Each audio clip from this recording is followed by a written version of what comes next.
네, 문재인 대통령과 윤석열 당선인이 내일 오후 6시에 청와대 상춘제에서 만찬을 함께하기로 했습니다. 앞서 회동이 한 차례 미뤄지고 신구 권력이 충돌한 끝에 성사된 만남입니다.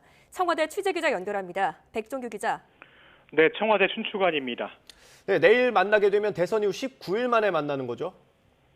네, 박경미 청와대 대변인과 김은혜 당선인 대변인은 오늘 오전 같은 시간에 각각 브리핑을 진행했는데요.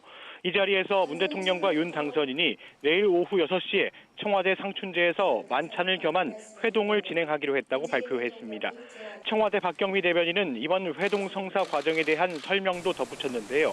문 대통령이 최근 윤 당선인 측에 가급적 이른 시일 내에 만났으면 한다는 제안을 다시 했고, 이에 윤 당선인도 국민의 걱정을 덜어드리는 게 무엇보다 중요하다고 화답하면서 회동이 성사됐다고 밝혔습니다.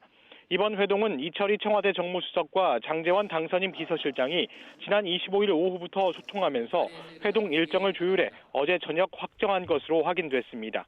박경미 청와대 대변인은 문 대통령과 윤 당선인은 내일 회동에서 의제 없이 만나 허심탄회하게 대화하기로 합의가 이루어졌다고 밝히기도 했습니다. 정해진 의제는 없지만 회동에서는 윤 당선인이 추진하겠다고 밝힌 50조 원 규모의 추가 경정 예산이나 대통령 집무실 이전을 위한 예비비 집행 관련 내용 등이 대화 테이블에 오를 수도 있습니다. 브리핑 이후 청와대 핵심 관계자는 기자들과 만나 내일 회동에 유영민 대통령 비서실장과 장제원 당선인 비서실장이 함께 자리할 예정이라고 밝히기도 했습니다.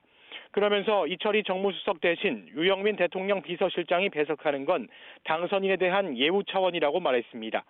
문 대통령과 윤 당선인은 회동이 한 차례 무산됐고 대선 19일 만에 마주 앉게 됐는데, 이는 역대 현직 대통령과 당선인 사이 회동으로서는 가장 늦게 이루어지는 것입니다. 문 대통령과 윤 당선인은 그동안 신구 권력의 충돌 양상이 장기화하는 것처럼 비추어지면서 부담이 커지자 최대한 빨리 만나는 것이 정치적 부담을 덜는 방법이라고 판단한 것으로 보입니다.